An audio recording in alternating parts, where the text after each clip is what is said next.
Entonces viene haciendo un rastreo sobre lo que son las pedagogías críticas, cómo se enuncian y cómo se leen en Latinoamérica, por transferencia o préstamo. Hemos encontrado fundamentalmente tres autores a quienes rastrear. Primero es el profesor Paulo Freire, segundo es el profesor Enrique Dussel, y usted es el tercero de los autores que al interior del proyecto llamado De Tijuana a la Patagonia, Perspectivas Críticas Educativas en Latinoamérica, aparece en nuestro rastreo. Para todos, los invito a que me sigan por un instante en una serie de pistas que quiero dejarles a la hora, en esta hora, en buena hora, antes de que escuchemos al profesor Zemelman. Nuestro invitado nació en Concepción, Chile. Actualmente es el director del Instituto de Pensamiento para la Cultura en América Latina.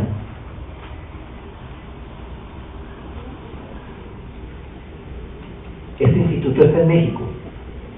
El profesor cursó licenciaturas en Sociología Rural y Derecho y un posgrado en Sociología.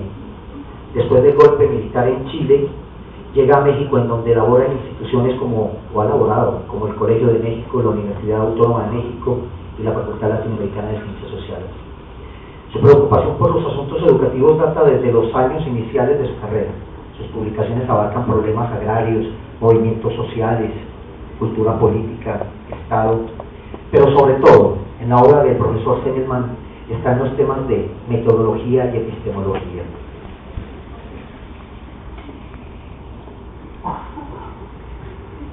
Un hecho destacable es que el profesor Zemelman, a partir de su libro Sujeto, Existencia y Potencia, y de algunos ensayos contenidos en los problemas antropológicos y utópicos del conocimiento, emprende un giro del énfasis de la politicidad del conocimiento de sus trabajos anteriores hacia la existencia y la existencialidad en el contexto ético de la realidad y las visiones utópicas. Se puede afirmar, con base en la perspectiva antropológica y política de nuestro invitado, que la medida del hombre es la de sus fuerzas de razonamiento, categoría y contenidos abiertos a la incertidumbre. Por eso, las fronteras son dinámicas, tratándose de la existencia y la existencia de los sujetos. Por otro lado, resulta válido asumir el imperativo de transformar la condición existencial del hombre en un campo de experiencias posibles, y por supuesto, en ese campo de posibilidades está el yo, los otros y el otro. Ante el pensamiento complejo del profesor Zemelman, es irrevocable ubicarlo en el contexto de la epistemología y de manera muy especial en la conciencia histórica. La suya es una propuesta epistemológica de la conciencia de esa historia que se resiste a ser caracterizada mediante atributos y que acepta más bien, a partir de formas de razonamiento, categorías y contenidos abiertos. Profesor Zemelman, bienvenido. Gracias.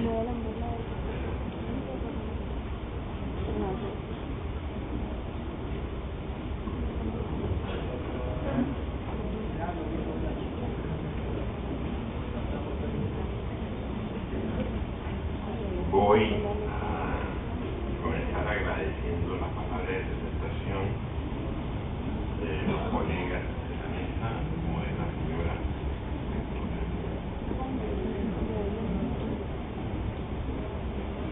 Debo aclarar ante ustedes algo importante.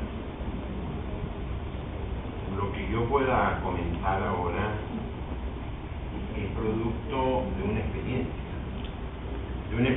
de un par de generaciones de latinoamericanos, que no necesariamente es la experiencia de muchos del público por la edad.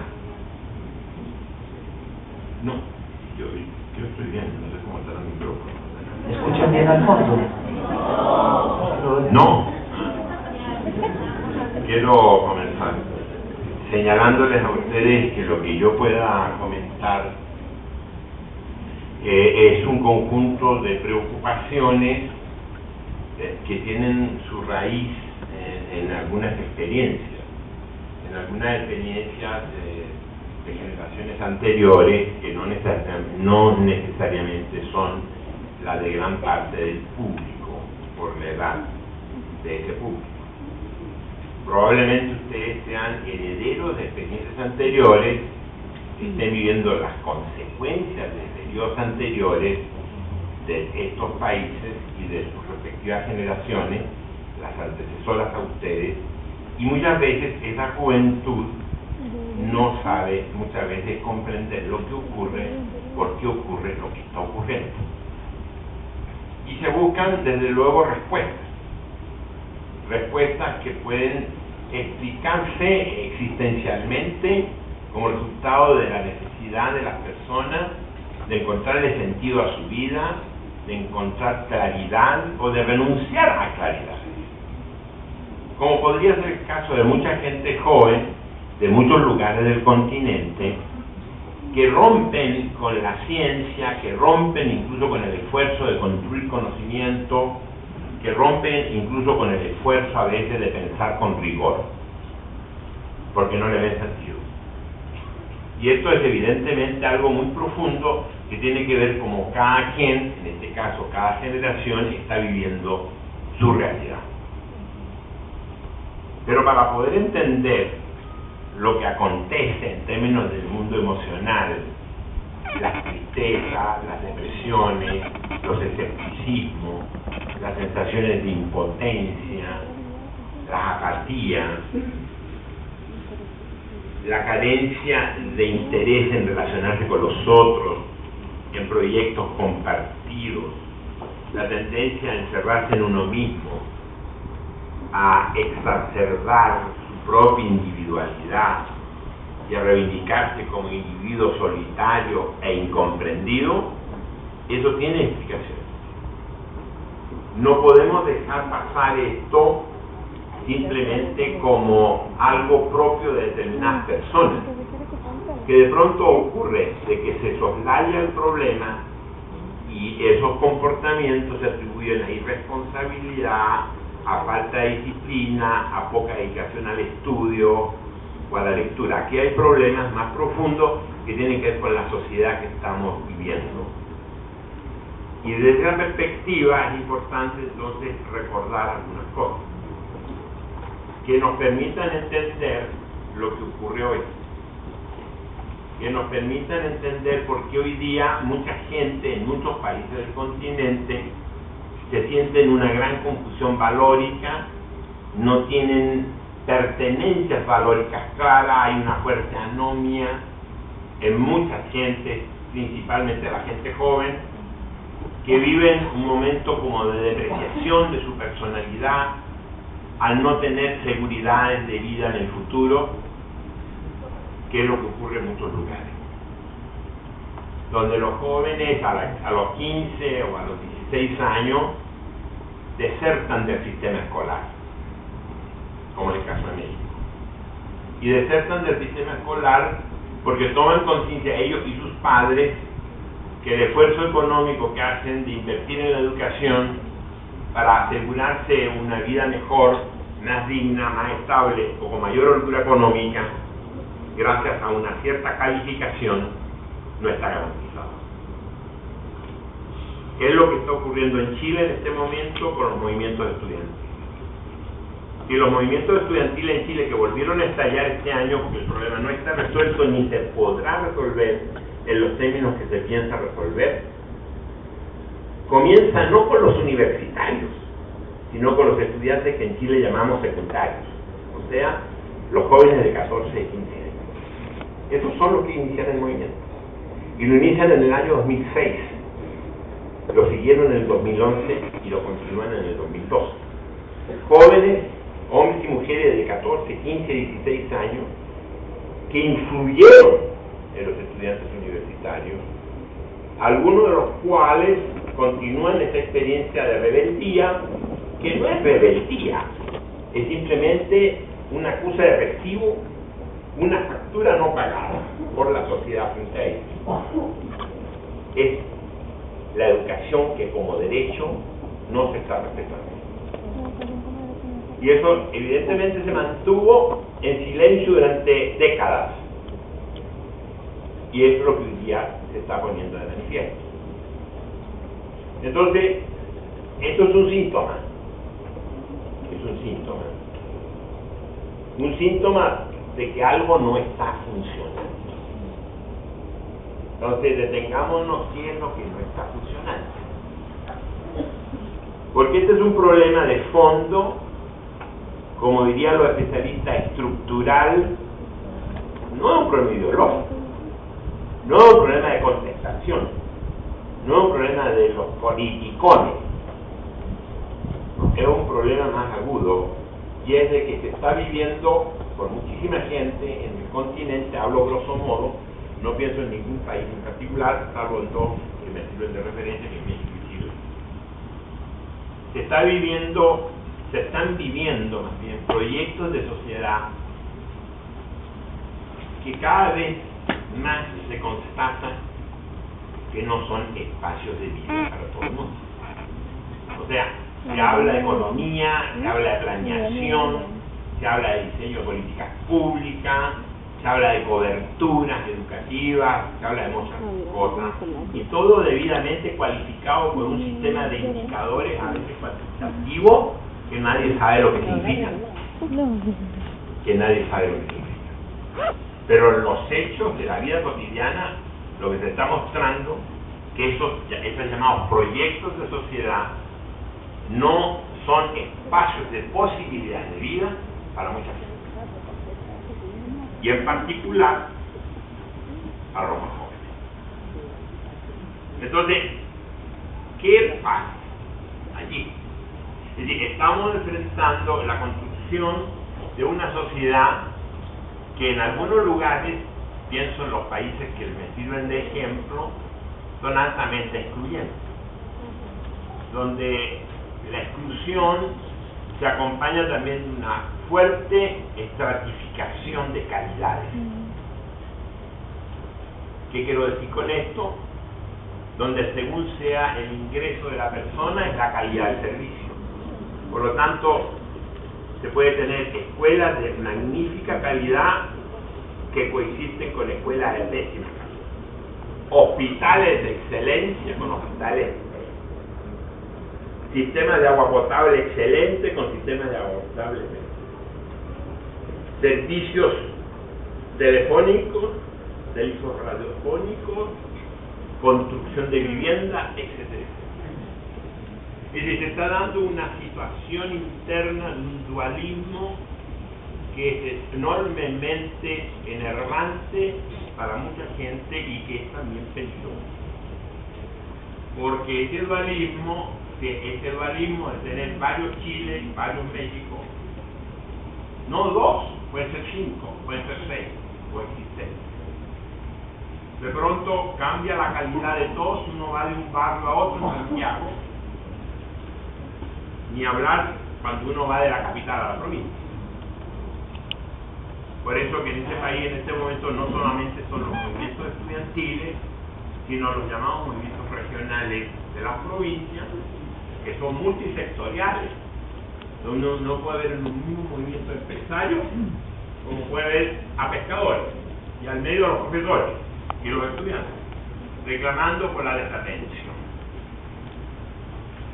Entonces, creo que este es un problema que tenemos que revisar, porque el propósito de plantear esto a ustedes es colocar sobre la mesa de discusión, sin entrar en ningún tipo de especulaciones teóricas ni de tecnicismo, un desafío. Y lo digo porque estoy en una universidad, que por otra parte es una universidad que conozco bastante bien, la he visitado muchas veces en Colombia, no esta sede, pero sí la de Cali y la de Bogotá. Lo que está ocurriendo es que estos problemas que de pronto ocultamos, nos engañamos en esas lecturas que hacemos de la realidad. Y creo hacer aquí una advertencia. La primera que podría formular de ustedes es que en un ámbito universitario donde se cuida el pensamiento, que se cuida la necesidad de especular, que se cuida la necesidad de imaginar, donde coexiste el poeta con el demógrafo, el tecnólogo con el humanista, no podemos renunciar a algo que aparentemente no se ha renunciado a hacer, pero que en los hechos no se está llevando a cabo, que es aprender a leer nuestra realidad. Creemos leer la realidad porque tenemos información de ella, y nos llenamos con información tanto cualitativa como estadística, y creemos que porque tenemos unas cuantas matrices que nos miden coeficientes de desarrollo aquí o allá, estamos leyendo nuestra realidad, y no es exacto, porque de pronto nos encontramos con sorpresas como la siguiente.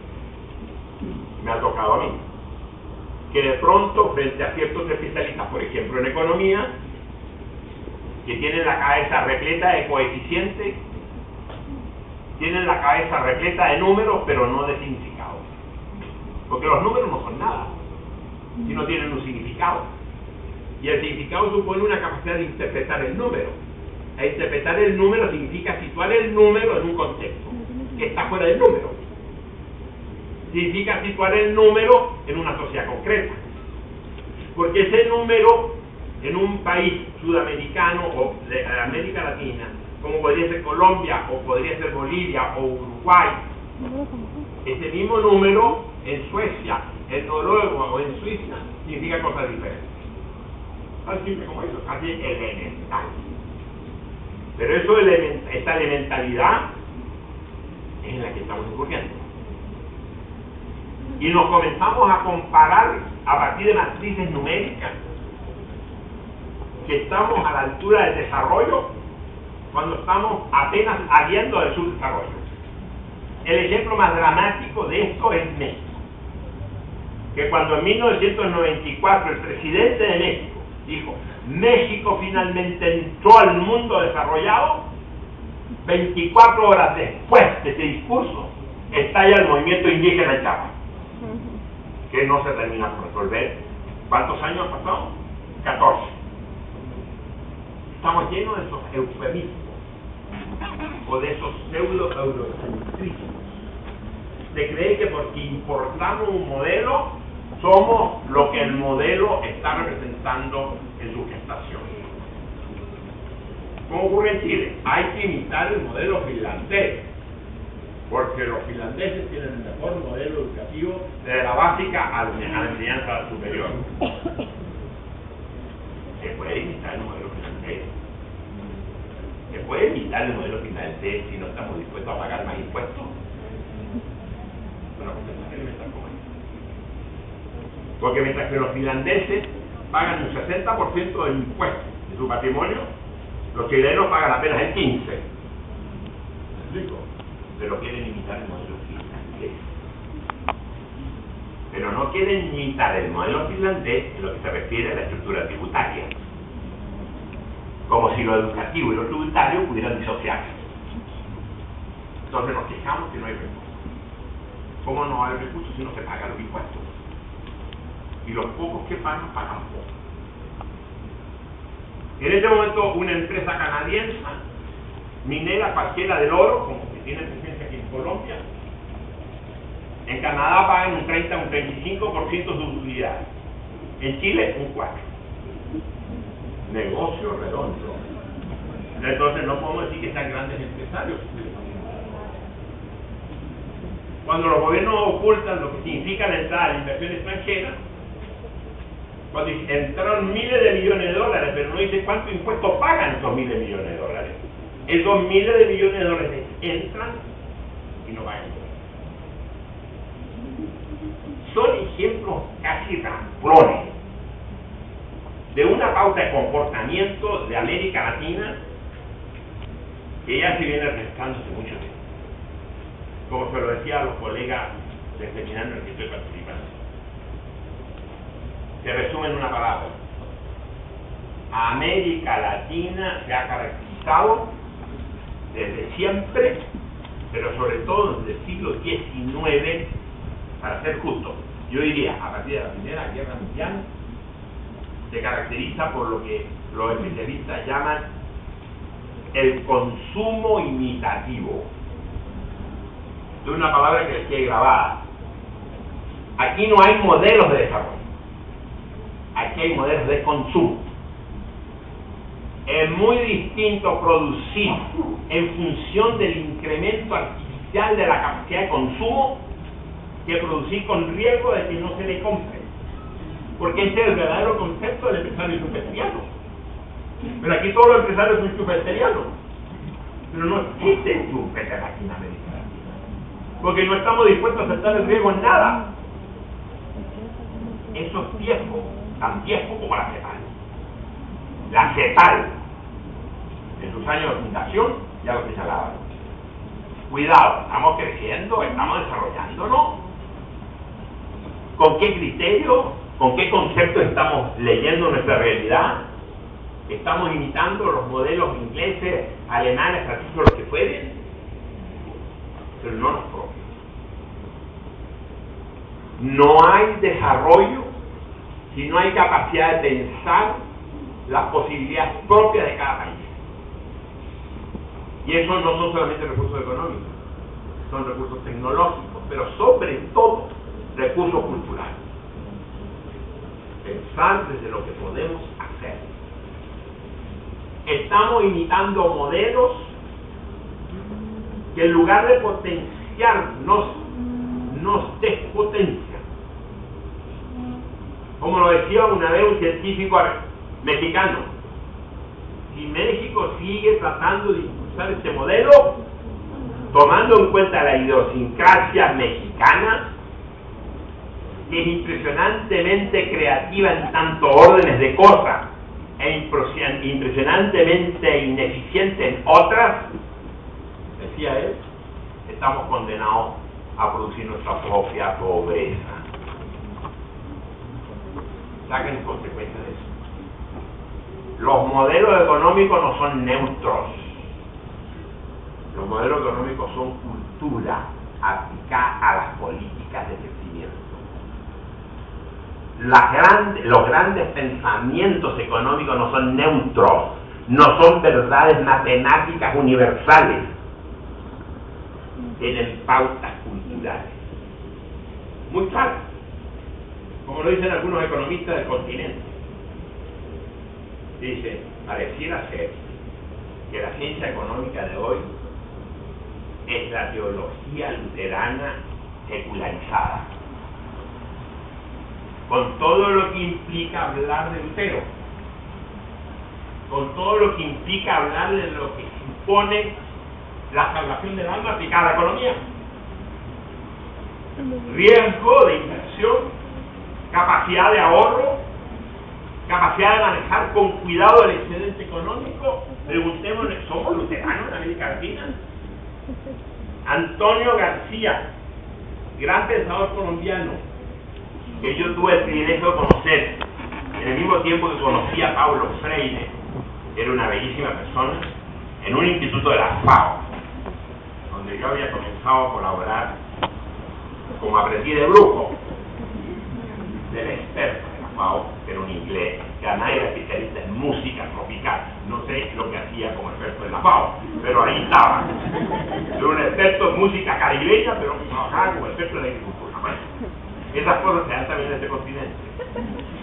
Decía Antonio García, colombiano, que la juventud de Colombia no lee y ya no conoce. ¿Qué es Colombia? ¿Dónde están los empresarios colombianos? Pero yo no generalizo los argentinos, los paraguayos, los bolivianos, los chilenos, los mexicanos. Preguntemos eso. Esa es la grande pregunta de la CEPAL.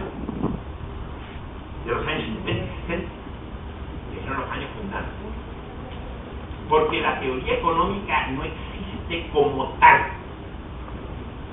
Lo que existe es la capacidad del hombre de racionalizar el uso de sus recursos, a lo cual no puede, o lo cual no puede enfrentar, sino culturalmente. Y nosotros, lo que estamos haciendo ahora, en muchos países, en algunos más que en otros, hay que ser honestos en eso, no estamos potenciando nuestro recursos. Estamos volviendo a incurrir en eso que criticaba la CEPAL, que era el modelo imitativo. Imitemos como fueron el comportamiento de otros países y siguiendo sus modelos encontrarnos el éxito económico, y en otros casos el éxito político o el éxito educativo, para mencionar casos brillantes.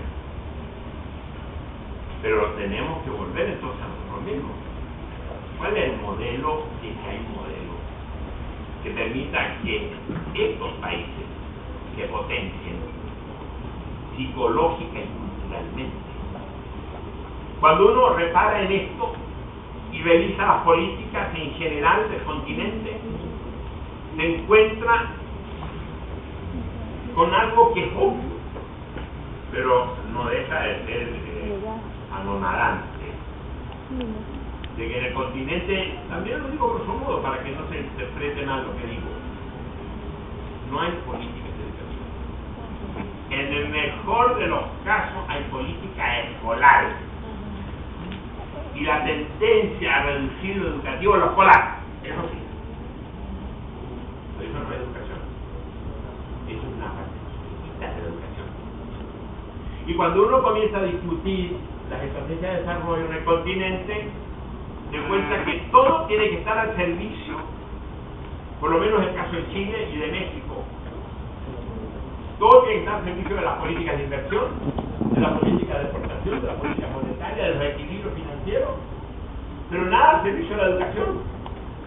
¿Por qué no podríamos invertir? La pregunta es decir, ¿qué política financiera se requiere para tal política educativa? Y no al revés.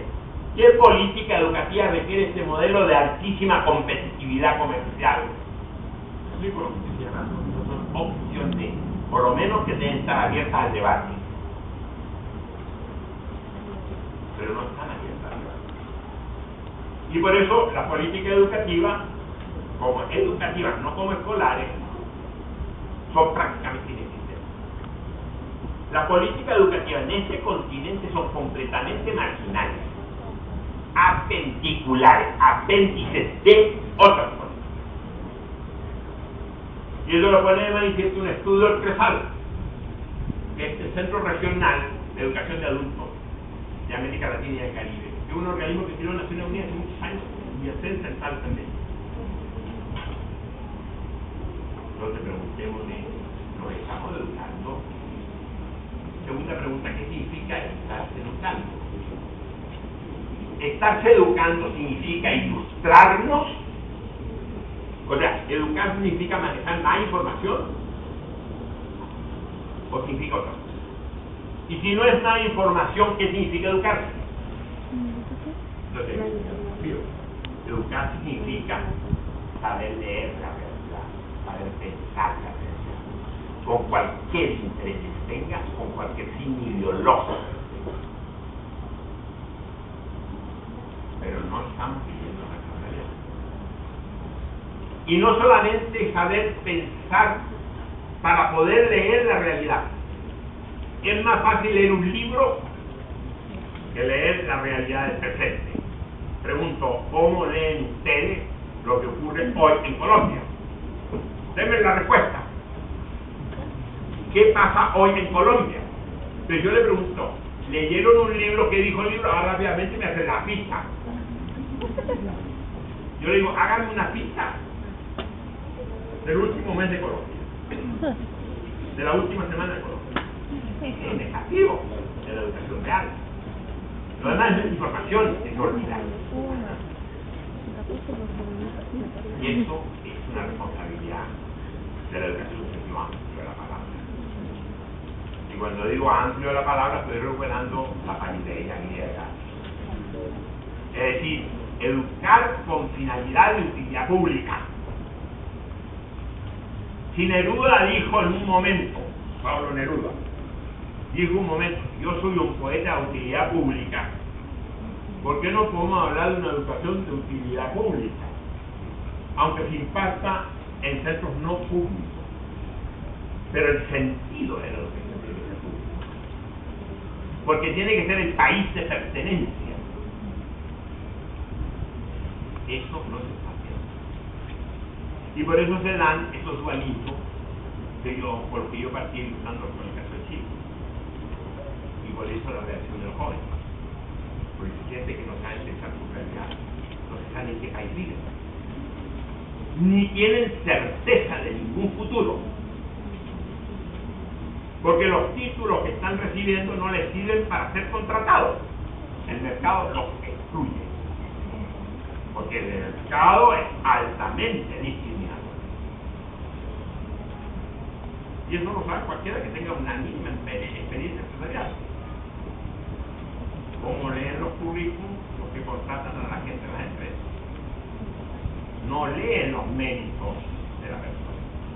No leen las cualificaciones que haya podido obtener con mucho esfuerzo a lo largo de sus años de estudio. Solamente se fijan en un punto del currículum. ¿Dónde estudió? Si no estudió en las instituciones cualificadas por ello, no leen el resto del currículum. Y ese señor, que puede haberle costado 30 o 40 o 50 mil dólares al padre, no al alumno, se quedó con la deuda y tiene el empleo. Como me decía una vez un chofer de taxi, y yo digo, ¿cómo no voy a simpatizar con los jóvenes? Me dijo, mi hijo quería ser arquitecto a como de lugar.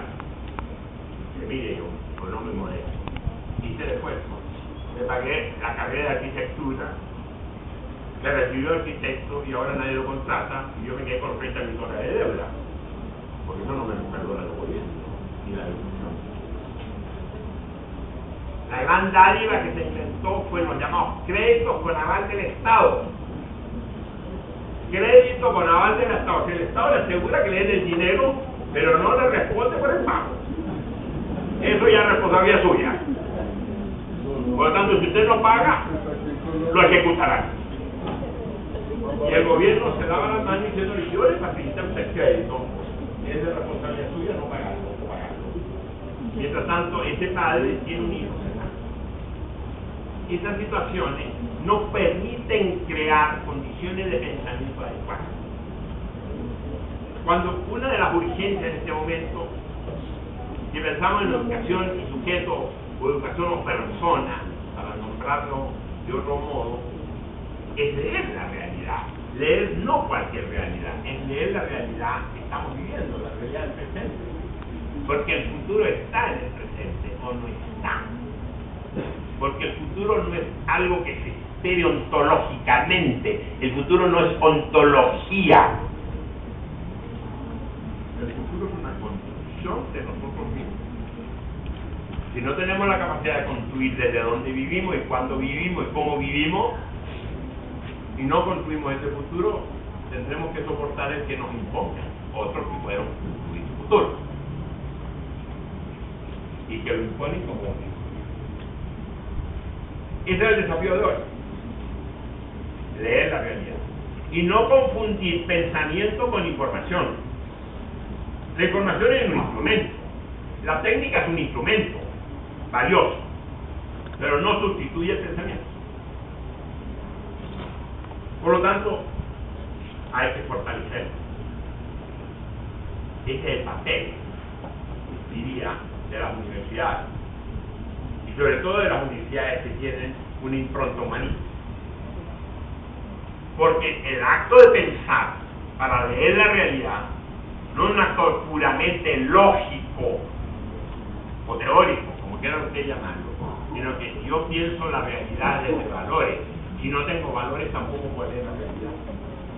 Porque el valor le da sentido a la lectura de lo que yo tengo debajo de mí o al lado de mí. Pero detengamos un momento, porque aquí hay también un punto de crisis. Por ejemplo, en México, muchos jóvenes universitarios abandonan sus tesis, no las continúan, las dejan. Algunos incluso prefieren dedicarse a enseñar cómo manejar un bar que a terminar su tesis de doctorado. Esto no es chiste, es realidad. Es crisis de sentido, crisis valórica, que retroalimenta una suerte de disolución del pensamiento muy fuerte. Entonces los valores son fundamentales si yo quiero leer mi contingencia, porque mi presente es contingente, que puede ser casual, Si no lo leo, y esto es muy importante decirlo, sobre todo en un cenáculo como este, como en esta universidad, si no lo leo con un mínimo esfuerzo de trascendencia. Y cuando hablo de trascendencia, no estoy hablando de trascendencia escatológica, estoy hablando de trascendencia ética, estoy hablando de una suerte de trascendencia ética desde lo presente de la vida. Y para eso se necesitan valores. Un hombre totalmente escéptico, neutro, no puede pensar. En el mejor de los casos puede describir o analizar. Manejar información puede ser, pero no piensa. Porque el pensamiento es la construcción de sentido, de realidad. Y eso indudablemente supone tener muy posesionado lo que es esto que estamos llamando pensamiento. El pensamiento es lo más concreto que tiene el hombre. Tendemos a confundirlo con especulación filosófica, con metafísica, con pérdida de tiempo. ¿Para qué pienso? Está todo resuelto. Eso es lo que se quiere que concluyamos en decir. ¿Para qué hacer preguntas si ya están todas las preguntas formuladas? Están las preguntas formuladas. Y vuelvo 40 años atrás, la misma pregunta. ¿Cuáles son las preguntas que nos estamos haciendo nosotros en este momento para diseñar el desarrollo económico, político, educativo y cultural en América Latina? Supone preguntas constantes que hoy día vuelven a tener vigencia. Preguntas del para qué. Del para qué y del desde dónde. Pregunto para construir futuro. Eso supone un pensamiento con valores. Pero ese pensamiento con valores supone algo todavía más profundo, que es propio de la educación en un sentido amplio, no meramente escolar. Supone recuperarse como persona, supone recuperarse como sujeto. ¿Y qué es recuperarse como sujeto? Porque ustedes dirán, ¿cómo este señor nos está diciendo que nosotros somos sujetos perfectamente recuperados? ¿Es así? ¿Qué significa recuperarse como sujeto? Algo tan elemental como sentir la necesidad de seguir siendo sujeto. Seguir siendo sujeto. Y aquí enfrentamos un punto que en el continente, en algunos países, puede llegar a límites extremos. Que es colocar a mucha gente, y lo digo en términos también generales, en el límite de la sobrevivencia. Esa sobrevivencia no necesariamente es material, no es la sobrevivencia del mendigo, no es la sobrevivencia estrictamente económica. Aquí en el continente se está jugando con otra sobrevivencia, que es más perversa, porque esta sobrevivencia del mendigo es vital, es comer o morir. Pero hay otro tipo de sobrevivencia en que no está en riesgo la muerte física, sino lo que está en riesgo es la muerte espiritual, que es lo que yo llamaría la pobreza simbólica, la sobrevivencia simbólica. Lo que las ciencias sociales hace muchísimo tiempo definieron como privación relativa. Siempre me faltará algo. Siempre tengo que encontrar algo. Nunca encuentro todo lo que quiero tener. La vieja problemática de ser o tener se analizó para el mundo y en particular para América Latina. Muchos autores de ellos Erickson. Por ejemplo, en un texto clásico y vigente hoy día, como es por ejemplo el miedo a la libertad. Esa pobreza simbólica que nos deja en el borde de la sobrevivencia impide que esas personas que se sienten siempre con ese déficit que le impone un modelo de un éxito inalcanzable, nunca va a estar contento con lo que es. y al no estar contento con lo que es, nunca va a pensar desde lo que es. Siempre se va a colocar fuera de él, desde un imaginario imposible, desde un modelo de referencia externo inalcanzable, y va a vivir torturándose porque no llega a ser lo que tiene que ser y no valora lo que llegó a ser, para desde ahí encontrar la fuerza para pensar lo que le acontece y pensar su propia realidad. Y con eso se juega. Y se juega por el poder económico. Y se somete a la gente a una sobrevivencia impuesta simbólicamente para no tener la oportunidad o no dar el espacio para que esas personas piensen distinto. Es lo que en la vieja tradición de pensamiento de inspiración humanista se llamó, o se ha llamado, la autonomía de la persona. La autonomía de la persona, que es un esfuerzo de construcción diaria y que es un desafío propio de la dignidad humana, porque si no somos o animales o robots.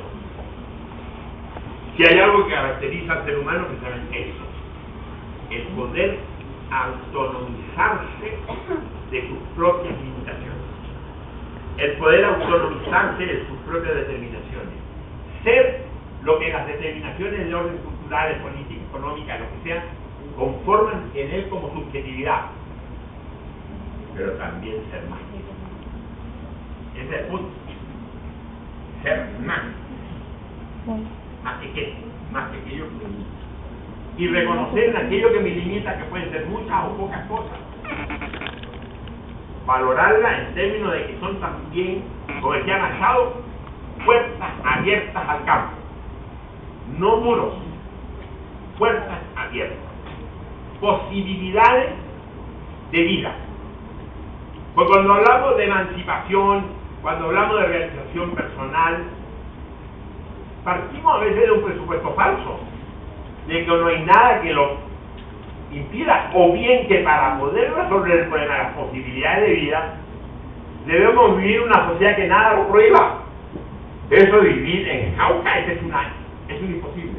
La sociedad nos va a limitar necesariamente, siempre. La sociedad requiere limitar al ser humano en su propia creatividad, porque requiere de cohesión, requiere de un orden interno, eso es intrínseco de cualquier sociedad. Era una fantasía pensar que se podía construir una sociedad sin estas restricciones. El siglo XX fue una experiencia. El hombre, para ser libre, necesita superar las propias limitaciones que el vivir en sociedad le impone. Y eso exige un acto de liberación, es lo que estoy llamando autonomía, para lo cual el sentido del pensar con valor es fundamental. Pero no solamente pensar, sino querer pensar. Y poder y querer pensar supone querer ser persona, querer ser sujeto, y no simplemente contemplador o enloquecedor, mero consumidor.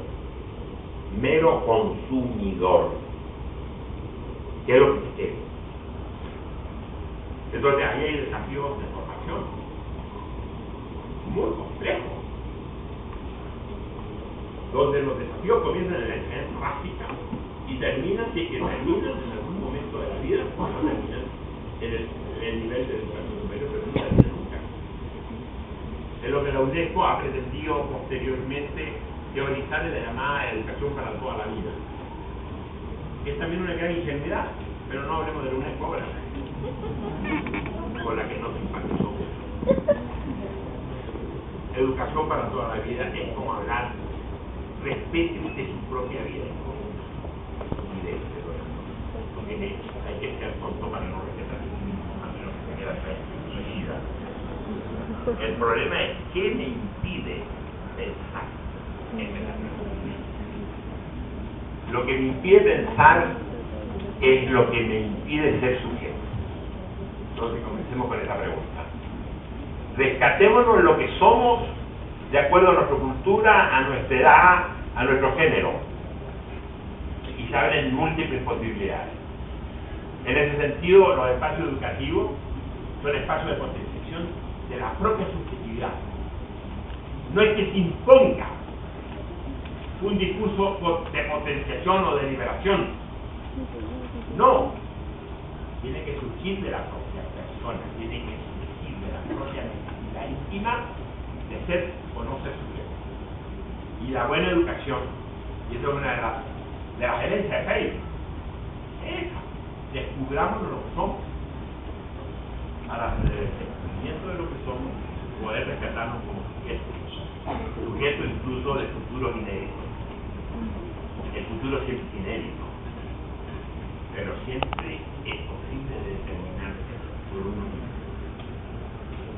Eso es algo que tenemos aquí en cuenta, porque de otro modo vivimos en una inercia mental, una especie de flojera y de conformidad de la cual nos molestamos, y como no encontramos a quién echarle la culpa, tenemos que culparnos a nosotros mismos, pero como no queremos culparnos a nosotros mismos, entonces nos comportamos o cínicamente o irresponsablemente.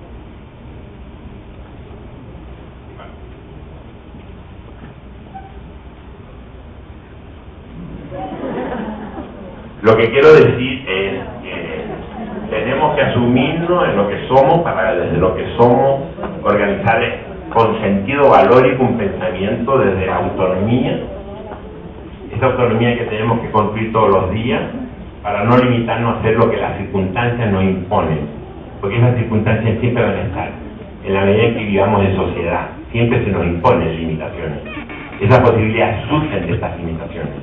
Por ejemplo, cuando hablo, por lo tanto, cuando hablamos de potenciación, estamos hablando de ser capaces de transgredir esas limitaciones, de ver más allá de aquello que nos limita. En ese sentido, estoy hablando de que tenemos que asumirnos como sujetos constructores de nuestra propia vida y no esperar que se nos invite o que se nos imponga un modo de vida. La liberación entonces surge de nosotros mismos, de la necesidad de ser sujetos cada vez más potentes, la necesidad de enriquecer nuestra propia subjetividad, que somos nosotros, que significa no exaltar el individualismo y menos el individualismo narcisista, que hoy día se estimula por la competitividad muchas veces, sino que enriquecer la subjetividad es enriquecer también las relaciones del uno con los otros, de recuperar esa vieja enseñanza de las filosofías éticas que se demuestran como reales en el contexto actual, de realmente entender en la experiencia cotidiana que soy sujeto solo en la medida que tengo a otro delante. Levinas, Immanuel Levinas, gran afirmación de él. Soy sujeto en la medida que tengo a otro delante, no cuando estoy solo. Soy sujeto cuando soy capaz de confrontarme desde mí mismo con la mismidad del otro y de en esa relación enriquecerla en una especie de nosotros que nos hace fuerza. Y ese es el papel de la educación. No imponer un valor, no imponer un discurso crítico o emancipatorio, o como quiera usted llamarlo, sino que es desatar la necesidad de esa libertad, la necesidad de esa emancipación, la necesidad de ser constructores de la propia vida.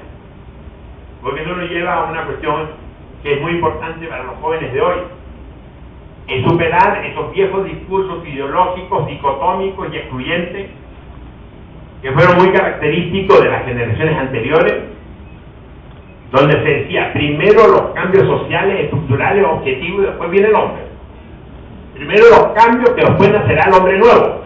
Lo que nunca se contestó es que si el hombre nuevo podía nacer de la construcción del viejo, ¿quién iba a construir esa nueva sociedad?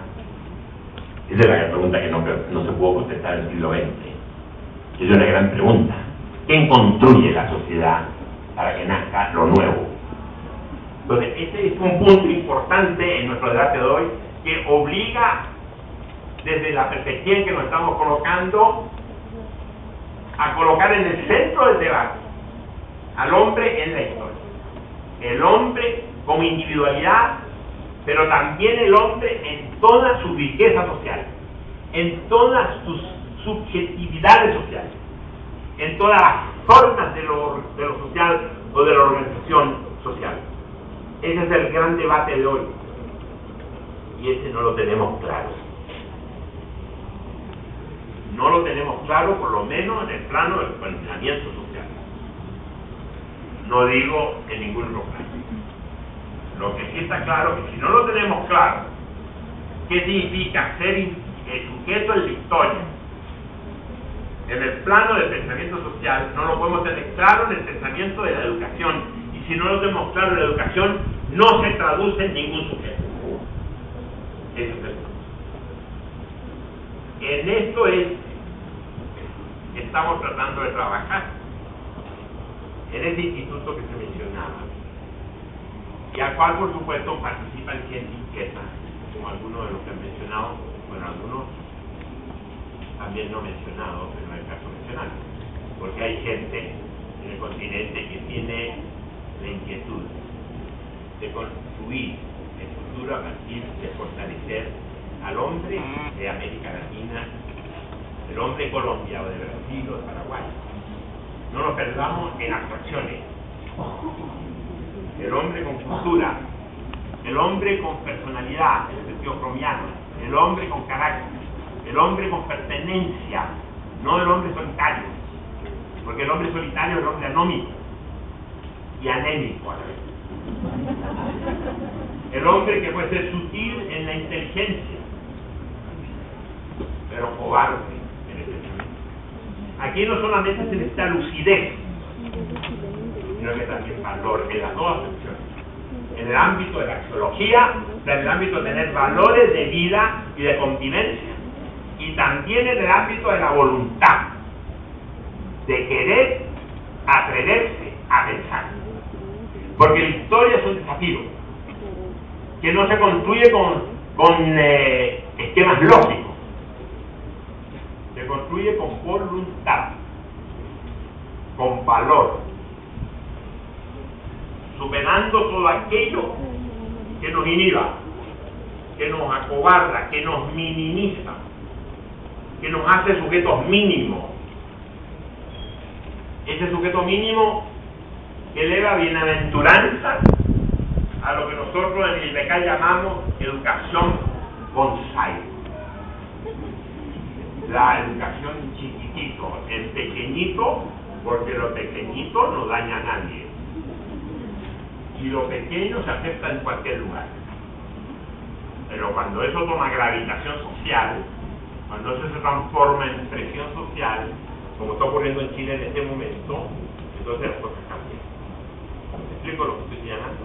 Se requiere entonces una suerte de reivindicación del pensamiento en sujetos que a su vez se rediman pensando desde su propia autonomía. Porque ahí está la condición sine qua non del futuro. El futuro lo construimos, no nos espera, lo construimos. Es lo que quería compartir con ustedes. Muchas gracias.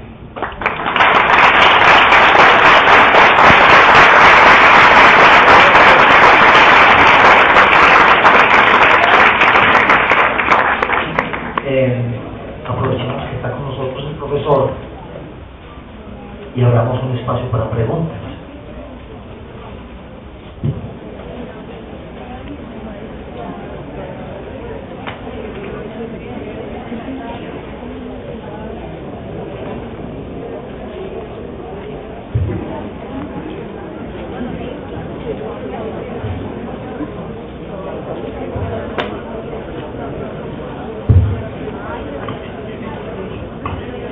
Buenas noches.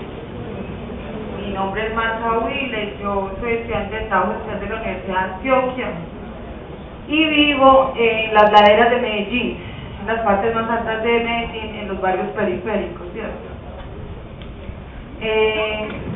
Pues escuchando todo lo que ustedes decían, me parece pues muy importante. Si por allá en Chile y en México llueve, por acá no escampa. Vivimos como las mismas problemáticas en cuanto a educación. Aquí en Colombia lo que se le invierte a la educación pública realmente es mínimo a lo que se le invierte, por ejemplo, a la guerra, ¿cierto? Se le invierte, pues el presupuesto es más para la guerra.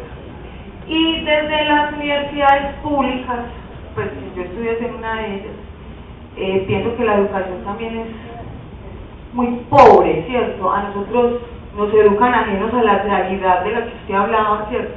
Nos educan ajenos a la realidad social, nos educan para ir a intervenir los pobres, sabiendo que muchos de los que estudiamos en la Universidad de Antioquia hacemos parte de esos pobres, ¿cierto?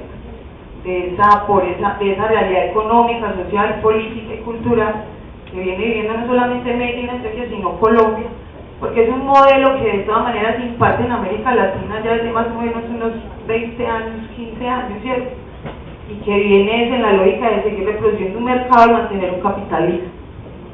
Entonces, y me cuestionaba mucho que decía las ciencias sociales y su capacidad de responder a los desafíos del contexto, y no veía las ciencias exactas por ninguna parte, ¿cierto? Porque no nos educan para el deber ser con la gente, ¿cierto? Que no tiene la posibilidad de adquirir el conocimiento que nosotros podemos adquirir en las universidades públicas o privadas, ¿cierto? Entonces no nos educan para el deber ser con una sociedad afuera, ¿cierto?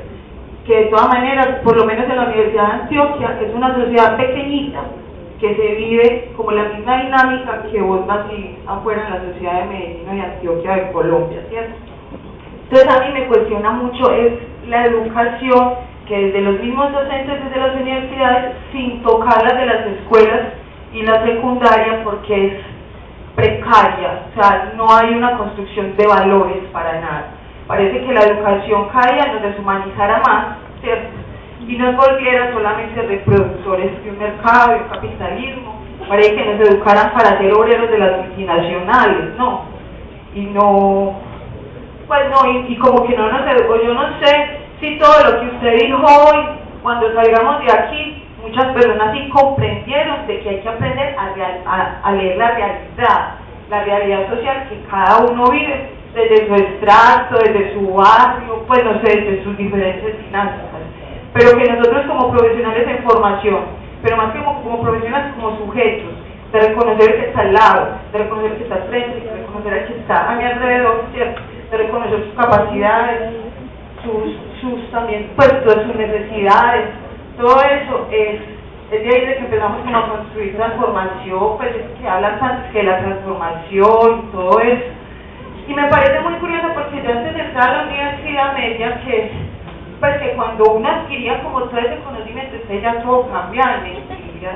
Pues yo siento que la Universidad de Antioquia o las universidades públicas, por lo menos del país, tienen una enorme deuda con la sociedad, ¿cierto? Porque parece que la educación antes nos hubiera llevado como más para atrás, agudizó la pobreza también, ¿cierto? Crecieron los niveles de inequidad y injusticia.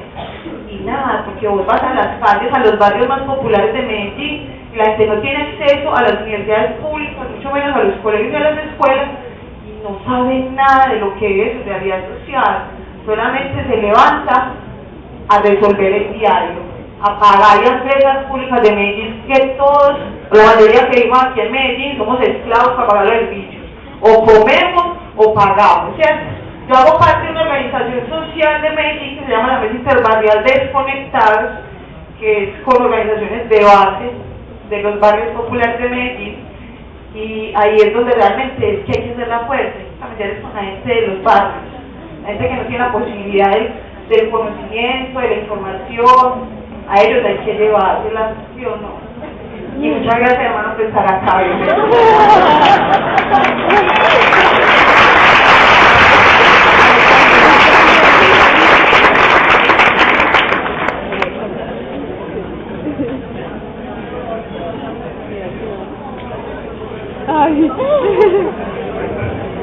Buenas tardes, buenas noches, agradecido con la presencia del profesor Zimmerman. Yo soy profesor de epistemología aquí en la universidad y también vengo haciendo algunas reflexiones frente a lo que nos viene comentando el profesor Zimmerman. La idea de leer la realidad es la que llama bastante la atención, profesor, porque es que definitivamente parece que fuera ley. Creo que es necesario pensar en empezar a cantar muchas verdades que no nos han cantado respecto a esa realidad. Verdades que tienen que ver, por ejemplo, con el papel del Estado. Eso tiene que ser un asunto que no es solamente de los politicones, como decía usted, sino que es un asunto de los sujetos. O sea, aceptar la hipótesis de que yo soy parte del Estado tiene que ser un asunto que tiene que permear esa lectura de la realidad. Como así que el Estado es solamente de los partidos políticos, Cambio Radical, el partido de la U, Puro Centro Democrático, todo ese tipo de parafernalias, con todo respeto, que si uno hace una lectura crítica de la sociedad pareciera que eso de político no tiene nada. En ese sentido, reivindicar por parte de la universidad la enseñanza del verdadero papel que tiene el Estado, me parece que es un asunto fundamental de esa lectura de la realidad. Estoy dando mis percepciones, respeto el pensamiento liberal también, y agradezco que me den la oportunidad de escuchar. Como también tiene que pensar uno en que ese cuento del mercado, ¿quién dice que las fuerzas del mercado son las que permiten una distribución óptima de los recursos? Eso lo sabe la gente, eso lo sabe un estudiante universitario. El estudiante universitario sabe que el verdadero papel del Estado es regular precisamente el mercado, que las leyes del mercado no aparecen como una fuerza natural, sino que las ponen los grupos económicos. Eso es leer la realidad. Y la universidad está enseñando eso. El otro asunto, bueno, aquí podemos hablar muchas cosas, y solamente quería hacer como una reflexión muy personal frente a la forma como interpreto sus muy valiosas palabras, qué tipo de valores vamos a enseñar también, porque es que eso de los valores son muy abstractos. ¿Cómo va a ser instrumental ese tipo de propuesta que usted nos trae? La lectura de la realidad y la posibilidad de leer la realidad en función de los valores y la reivindicación del sujeto y la autonomía. Me parece que es espectacular, profesor, y le agradezco muchísimo todas esas palabras. Muchas gracias.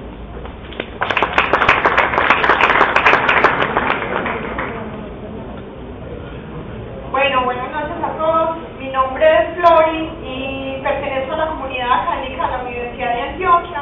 Mi pregunta, profesor Seleman, es que usted ahorita hablaba de crisis de valores y hablaba de la sobrevivencia física y la sobrevivencia simbólica.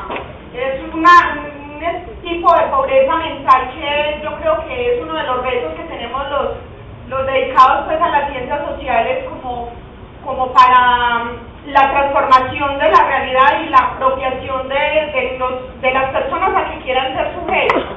Entonces yo quería preguntarle si hay una especie, digamos, de norte para acercarnos a proponerle a las personas una forma de sobrevivir, o sea, de que se sobreponga esa sobrevivencia física a la sobrevivencia espiritual, de acomodar o sea, estamos en crisis de valores y considero que es un momento importante, la crisis la considero como un momento importante. Entonces, ¿cómo acercarnos en este momento de crisis de valores, cómo acercarnos a las personas como para dar un norte para la transformación positiva pues para todos?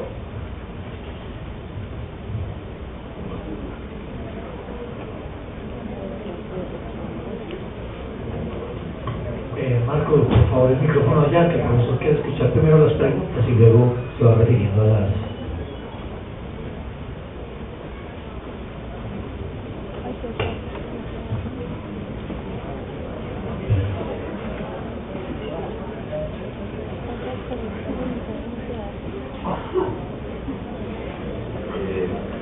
Buenas noches. Aprovechando su presencia, profesor, me gustaría que nos comentara, a propósito del papel de, sobre todo, televisión, radio, de pronto también prensa escrita, en favorecer o obstaculizar este asunto de la educación y del sujeto, como lo ve usted en América Latina, que ha recorrido bastante, ¿no?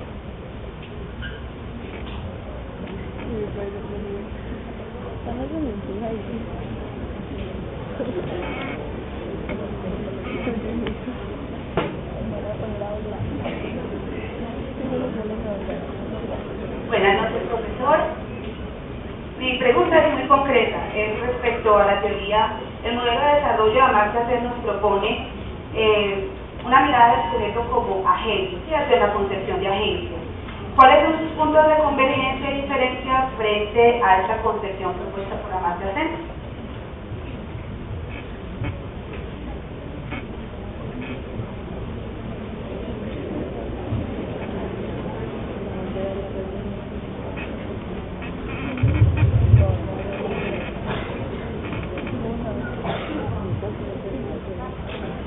Buenas tardes, profesor Semmelman. Yo soy docente de una universidad de Medellín, que es el Colegio Mayor de Antioquia, y me interesa mucho preguntarle cómo se está viviendo en México y en Chile esa sobrevivencia, ya no solo de las personas, sino de las organizaciones, y en especial de las universidades, tanto en el campo de lo material como en lo simbólico, porque acá estamos viviendo como una presión muy fuerte por decisiones que se toman en las universidades amparadas por asuntos económicos y que desconocen el derecho a la educación, que desconocen criterios de calidad de la educación. Entonces me interesa ver esa sobrevivencia en las organizaciones. Y en segundo lugar, me interesa mucho saber cómo una reflexión suya en torno a la importancia de la investigación en ese hacerse sujeto, en ese situarse como un ser histórico y en ese situarse como un sujeto con responsabilidad de construir y de pensar su futuro y hacer un futuro social. Muchas gracias.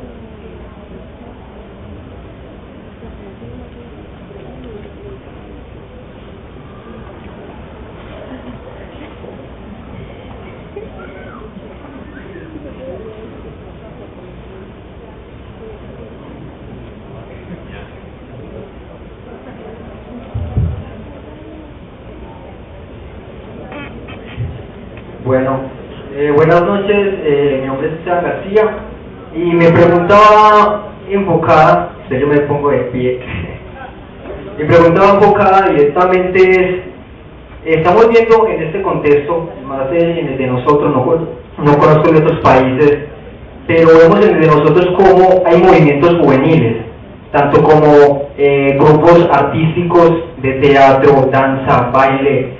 También vemos movimientos juveniles como redes juveniles, movimientos, ¿cierto? Entonces mi pregunta va, ¿en qué medida estos grupos juveniles y estas formas de leer el contexto son buenas? O sea, ¿cómo me explico? Yo pertenezco a una red llamada Jóvenes Sin Fronteras de la Comuna 2 de Medellín. Allí la temática son los derechos humanos. Ya lleva pues 4 años trabajando y la intención de nosotros es crear lo que usted dice, cómo leer el contexto, cómo tomar esa educación popular y reflejar un cambio y tomar de lo que es propio, esa idiosincrasia para hacer un cambio. ¿En qué medida y cómo podemos seguir alimentando esta propuesta juvenil y cómo, o qué herramientas nos puede seguir dando para que los jóvenes sigan teniendo un gusto por la cultura, por el arte y por querer cambiar nuestro contexto?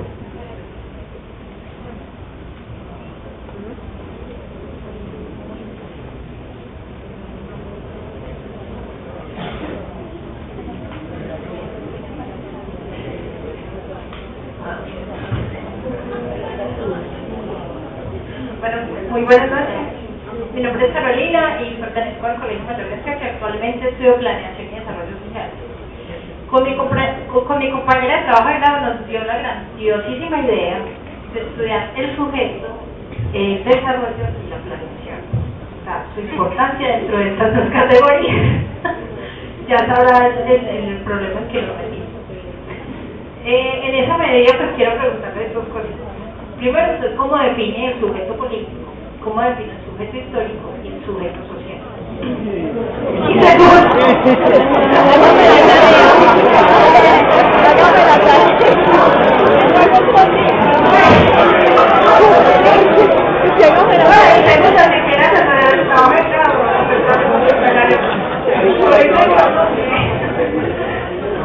¿usted cómo define su mano, el valor?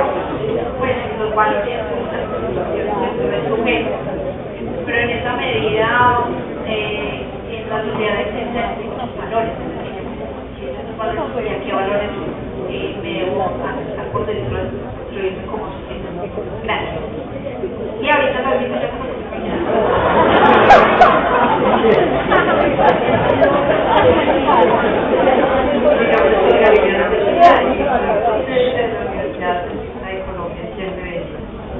Usted habla al principio de que somos el resultado de un devenir histórico, que de pronto la manera como actuamos, pensamos, es el resultado de ese devenir histórico, sin haberlo conocido siquiera, sin reflexionar al respecto. Y decía que una buena educación nos lleva a descubrir cómo somos para poder descubrir ese ser con valores. Pero mi pregunta va hacia una buena educación también nos lleva a reconocer el contexto y el significado y a pensar este presente, pero olvidando ese devenir histórico, teniendo en cuenta el pensar de ese histórico, de cómo influencia en este presente, porque lo decía al principio, no lo conocemos. Es importante que nosotros analicemos y que aprendamos a conocer esta realidad que vivieron otros para poder aprender a conocer nuestra realidad y podernos rescatarnos como ser con valores.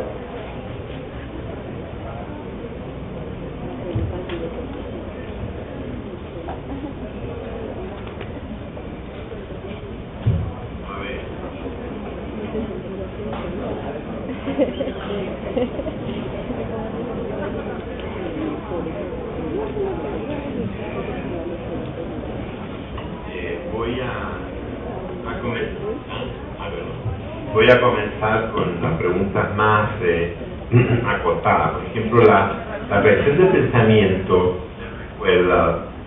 de este economista hindú a mí me parece notable. Sus aportaciones con respecto a la economía. Por algo le dieron el Nobel. Pero lo que sí hay que tener en cuenta es la dimensión cultural del pensamiento económico. Él lo pone de manifiesto.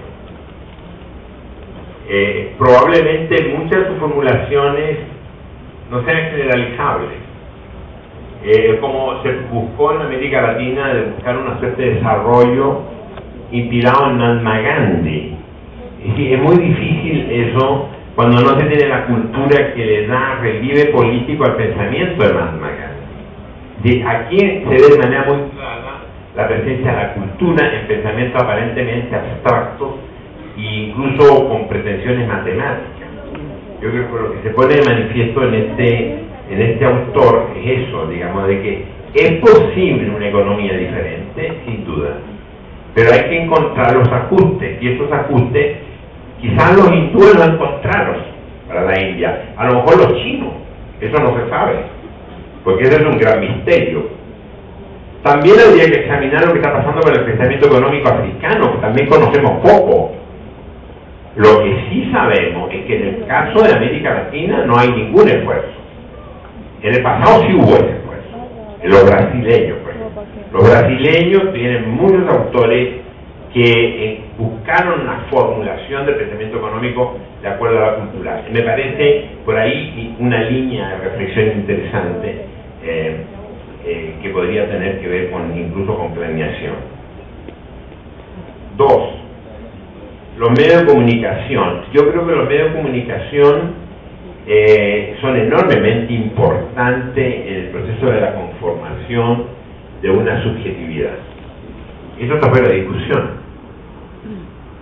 Y es precisamente por eso que los medios de comunicación son centro del debate en este instante. Pero también es por esa misma centralidad que no podemos evitar emitir juicio acerca del papel que en este momento los medios de comunicación están cumpliendo en muchos países. No me atrevería a hacer ninguna generalización, pero en algunos países están cumpliendo un papel altamente negativo, en el sentido de imponer un imaginario, de imponer una suerte de concepción ficticia de la realidad que no responde a lo real de las vidas de la gente. Creo que en ese sentido los medios de comunicación no están cumpliendo su función de informar, sino más bien en algunos países que en otros, están cumpliendo la función de manipulación psicológica de la persona individual y colectivamente. Y esto lo destaco porque sin duda en una sociedad masiva como la nuestra y altamente tecnológica, los medios de comunicación son un instrumento fundamental. Digamos, un instrumento fundamental para la conformación de subjetividades, para conformar, por ejemplo, identidades, pero también puede poner falsos dilemas. Entonces, lo pongo en el centro del debate porque este es un debate que viene desde hace mucho tiempo. Este es un debate que se plantea en América Latina a partir de los 60 aproximadamente, por una persona que también está olvidada hoy día como Armand Natelar, que tuvo su presencia en Colombia un tiempo, digamos, y que fue el primero que planteó la importancia de los medios de comunicación en el proceso formativo. Lo dejo ahí. 3. La pregunta más pedagógica, que fue la primera. ¿Cómo enfrentar la pobreza del pensamiento? Sobre eso donde más podría hablar. Por eso mismo no voy a hablar. Porque me voy a remitir a mucha información escrita que hay a este respecto para quienes de ustedes estén interesados.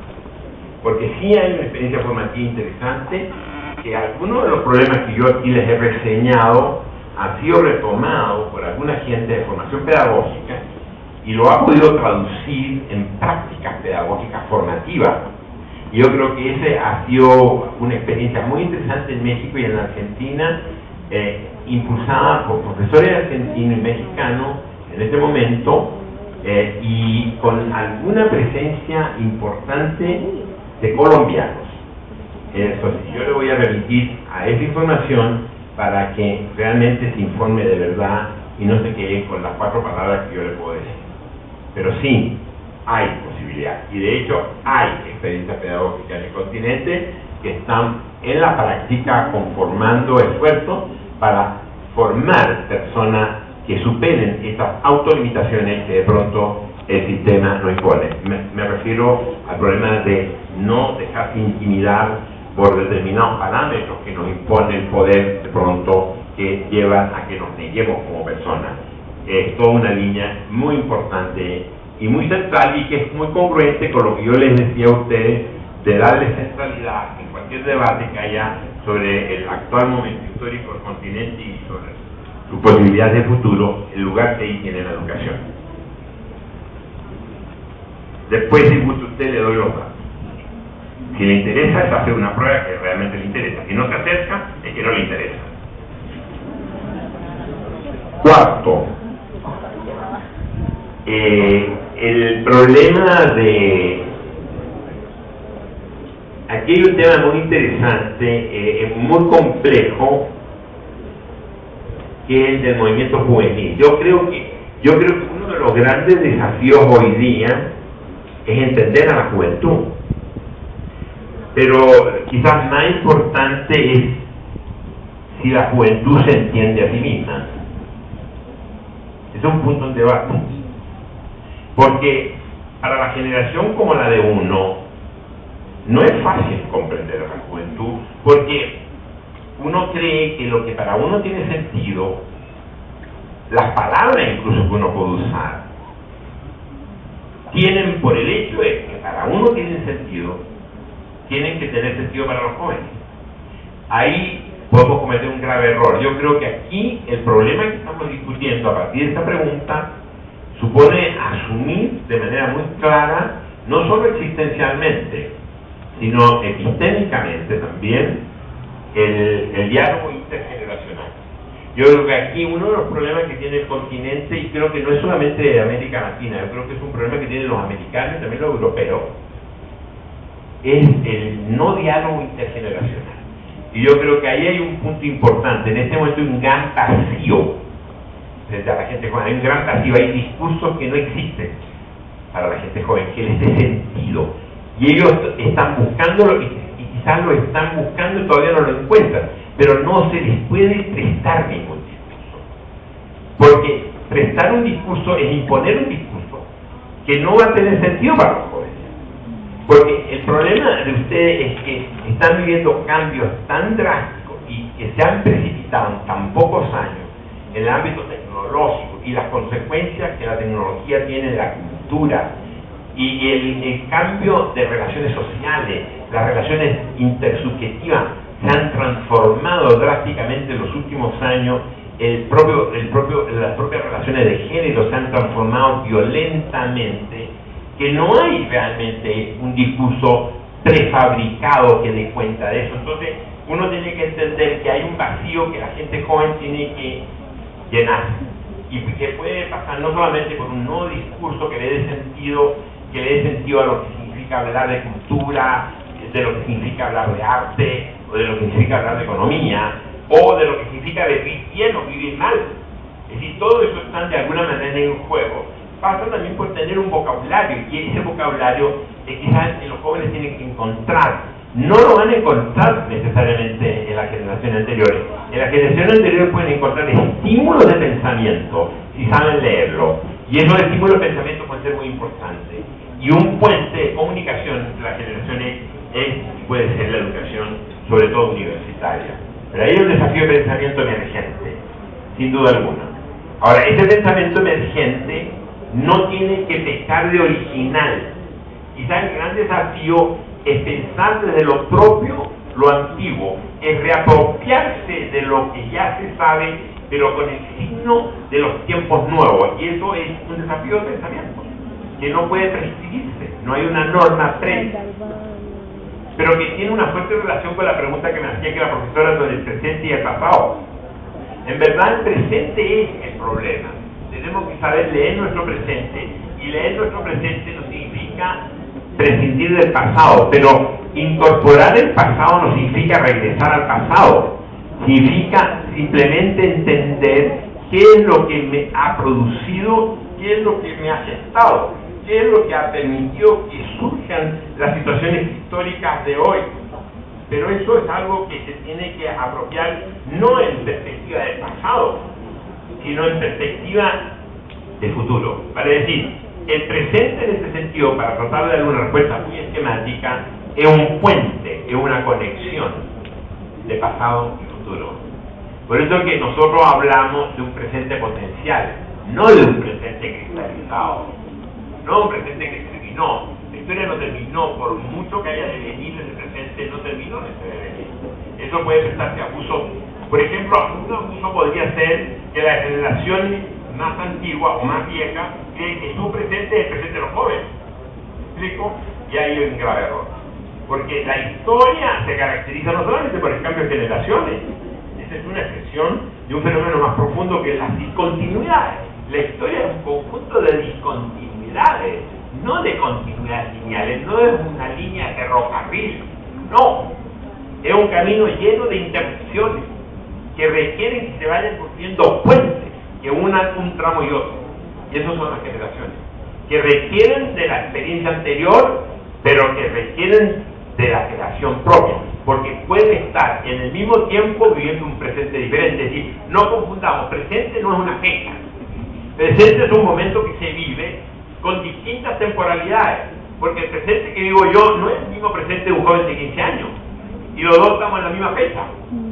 Esa es una de las dimensiones del presente potencial, que implica que entendamos el presente como la coexistencia de muchas cronologías, y por lo tanto de muchas memorias, y por lo tanto de muchos futuros que coexisten. Y eso nos lleva a un problema central, que es entender la realidad social como la construcción permanente, cotidiana, a pequeña escala, de muchos sujetos heterogéneos que construyen no en la misma dirección, sino en muchas direcciones opuestas.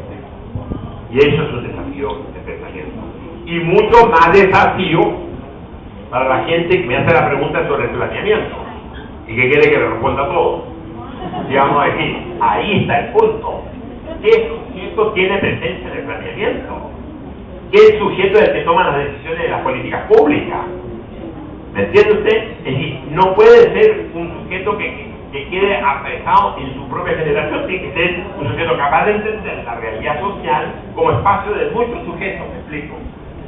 Y esos muchos sujetos van a estar en esta misma realidad social, económica o política, con proyectos de futuro probablemente diferentes. ¿Me explico? Bueno, hay algún intento de darle, por lo menos, como dice usted, algunos atisbos, digamos, pero que no son respuestas, porque si fueran respuestas, estaríamos muchas cosas más, y no es el caso. Hay otra pregunta que la he dejado al final, porque es para mí la más complicada, ¿no? Tiene que ver con las universidades, pero la pregunta no fue sobre la universidad, la pregunta fue más amplia, no fue sobre las organizaciones. Él la hizo la pregunta, ¿ya se fue? Ah, no. Esa pregunta de las organizaciones sí es un tema porque, mire, la quisiera darle dos respuestas también telegráficas. Una es la problemática de la sobrevivencia, subsistencia de las organizaciones, de la sociedad civil, así la estoy interpretando. Eso hay que entenderlo en un contexto más complejo. El problema no son las organizaciones, el problema es lo que representan las organizaciones. Y cuando yo me planteo el problema de lo que representan las organizaciones, hables de cualquier tipo de organizaciones de la sociedad civil, partido político, sindicato, corporaciones de cualquier orden, ahí el problema de fondo es el sujeto representado. Y ahí es donde tenemos que entender algo que a veces no se entiende con facilidad, que esos sujetos que se expresan en organizaciones están también siempre transformándose. Se están transformando. Ese es un tema complejo, porque la tendencia nuestra es a ver a esos sujetos como eternos. No son eternos. O a creer que no cambian. No, sí cambian. Y si cambian los sujetos, necesariamente cambian las organizaciones. También pueden desaparecer. Y así como desaparecer, también pueden emerger nuevas organizaciones. ¿Me explico? Ahí hay todo un problema de la ciencia política aplicada, por ejemplo, al trabajo con grupos concretos. ¿De acuerdo? Pero el caso de la universidad es diferente.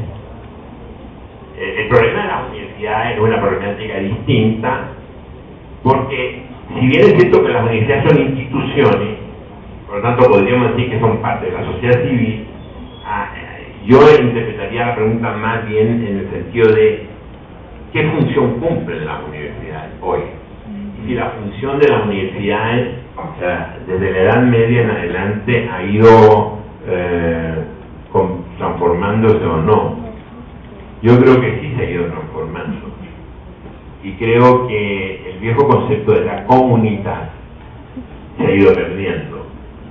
Y creo que eso es importante destacarlo porque el debate apunta a qué pasa entonces en las universidades como lugares, pero un conjunto de colegas que están participando en un seminario. ¿Dónde está el pensamiento? ¿Cuál es el lugar del pensamiento? Lo que yo creo que es claro que uno de los lugares del pensamiento son las universidades. O fueron. Eso está abierto a debate. Lo que es claro que hay otros lugares de pensamiento, pero lo dejo allí. Yo creo que nosotros, nuestro deber es defender a que las universidades no dejen de ser lugares de pensamiento. Y eso pasa por problemas incluso técnicos, no solamente institucionales. Pasa, por ejemplo, y aquí no es el nuevo problema pedagógico, pasa por el cautelar el proceso formativo. El proceso formativo pasa por tener claridad de las estructuras curriculares, pero no solamente eso, sino de las prácticas docentes. Hay una serie de problemas que están afectando en este momento a la universidad en muchos países. En muchos países las universidades ya no son lugares de pensamiento, sino son, siguiendo una terminología de APE o gente de ese orden, se están transformando en escuelas técnico-profesionales. O, para decirlo de manera más generosa, en centros de especialización. Pero el centro de especialización no es lo mismo que centro de pensamiento. Es decir, la especialización, que puede ser un conocimiento altamente especializado en el ámbito profesional, que implica tecnología, son instrumentos de pensamiento. El problema que podemos estar enfrentando, y se ve en la medicina, por ejemplo, que ya no hay médicos, sino expertos en enfermedades. Pero es distinto ser experto en enfermedades que ser médico. ¿Y quién forma el médico? El hospital no, la universidad. En el hospital se genera la especialidad. Y en este momento ya no hay médicos con pensamiento clínico. Hay médicos con pensamiento de terapia especializada, que es distinto. Entonces, ahí sí hay una crisis. Que lo que algunos estudiosos han llamado el enclaustramiento del pensamiento en lo profesional. Es cuando el pensamiento científico o el pensamiento humanístico se reduce a lo meramente profesional. Porque lo profesional a lo instrumental es un solo paso. Y de lo instrumental al puro activismo profesional hay otro pequeño paso. Y entonces nos llenamos de gente con capacidad de acción altamente cualificada, sin pensamiento. Entonces caemos en esa vieja advertencia que hacía un filósofo alemán hace muchos años atrás, Edmund Husserl, cuando hablando de la ciencia europea en la época, en un texto que se llama La crisis de la ciencia europea, decía que uno de los problemas que le preocupaban a él era que no fuera del caso que la ciencia, empezaba la ciencia natural, no se terminara por reducir simplemente a tecnología intelectual sin pensamiento, que es lo que hoy día está pasando claramente en nuestro continente. Gracias. Y es un papel de la universidad.